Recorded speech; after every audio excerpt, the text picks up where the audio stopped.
Hello class, आज हम रंगों के बारे में जानेंगे।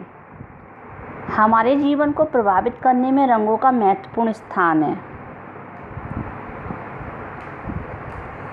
रंगों के प्रयोग के द्वारा ही चित्रों को सुंदरता मिलती है, जिसके कारण चित्र में आकर्षण पैदा होता है। रंगों की उत्पत्ति सूर्य के प्रकाश से हुई है। प्रकाश को विभाजित करने के लिए सभी रंगतें प्राप्त की जा सकती हैं। ये रंगतें इंद्रधनुष के 7 रंगों बैगनी, नीला, आसमानी, हरा, पीला, नारंगी और लाल में दिखाई देती हैं। इस प्रकार इंद्रधनुष में 7 रंग होते हैं। अब आप चित्रकला में रंगों के प्रकार के बारे में जानेंगे। रंगों के प्रकार मुख्य रूप से रंगों को 3 भागों में बांटा गया है: मुख्य रंग, प्राथमिक या प्रारंभिक रंग, द्वितीयक या गौण रंग। पहला है हमारा मुख्य रंग। मुख्य रंग उन रंगों को कहते हैं जो एक दूसरे से बिल्कुल भिन्न होते हैं। प्राचीन विद्वानों ने लाल, पीला और नीला इन 3 रंगों को ही मुख्य रंग माना है। मुख्य रंग को हम मूल रंग भी कहते हैं। सेकंड आता है प्रारंभिक रंग। इसे प्रारंभिक रंग या प्राइमरी कलर भी कहा जाता है।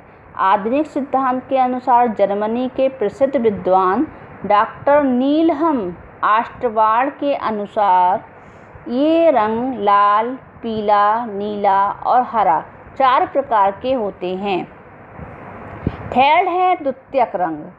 द्वितीयक रंग उन रंगों को कहते हैं जिनकी उत्पत्ति 2 प्राथमिक रंगों के मेल से होती है। द्वितीयक रंग को हम गौण रंग भी कहते हैं। जैसे लाल में अगर हम नीला मिलाएंगे तो नारंगी रंग बनता है। पीले में हरा रंग मिलाने पर धानी, हरे में नीला रंग मिलाने पर आसमानी और नीले में लाल मिलाने पर बैंगनी। इस प्रकार 4 द्वितीयक रंग माने गए हैं: धानी, बैंगनी, नारंगी और आसमानी। अब हम आते हैं ऑस्टवाल्ड रंग चक्र पर। ऑस्टवाल्ड रंग चक्र क्या है?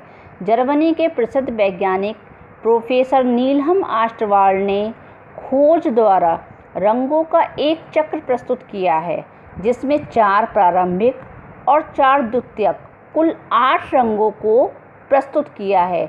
इन्हीं के नाम पर ऑस्टवाल्ड रंग चक्र बना। अब आप जानेंगे ठंडे और गर्म रंग के बारे में। आते हैं ठंडे रंग। ठंडे रंग शीतलता के प्रतीक होते हैं। इन रंगों में नीले रंग का प्रभाव होता है। ठंडे रंग 4 होते हैं: नीला, आसमानी, हरा और धानी। गर्म रंग, ये रंग चमकदार होते हैं। इन रंगों में लाल रंग का विशेष प्रभाव होता है। ये रंग बैगनी, नारंगी, लाल और पीले होते हैं। अब हम पढ़ेंगे तटस्थ रंगों के बारे में। तटस्थ रंग, ये रंग काले और सफ़ेद होते हैं। इनके आपसी मिश्रण से सिलेटी रंग बनता है। तटस्थ रंग किसी भी अन्य रंग में मिलकर उनकी मौलिकता को गहरा व हल्का कर देते हैं। अब आते हैं बच्चों विरोधी रंगों पर। विरोधी रंग क्या होते हैं? तो ऑस्टवाल्ड रंग चक्र में आमने सामने के रंग ही विरोधी रंग कहलाते हैं।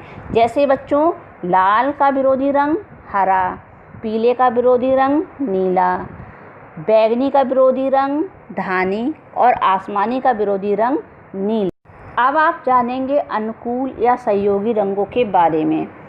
तो ऑस्टवाल्ड रंग चक्र में क्रम से एक साथ पड़ने वाले 3 रंग ही अनुकूल या सहयोगी रंग होते हैं। अब जानेंगे मध्यवर्ती रंग के बारे में। इसमें 3 अनुकूल या सहयोगी रंग में से बीच वाले रंग का सामने वाला रंग यानी विरोधी रंग लेते हैं। इस प्रकार 4 रंगों का प्रयोग ही मध्यवर्ती रंग संगति कहलाता है। जैसे हमने बैगनी, लाल और नारंगी रंग 3 अनुकूल रंग लिए और इनके मध्य में यानी कि लाल रंग, इसके सामने वाला रंग है हरा जो विरोधी रंग कहलाया।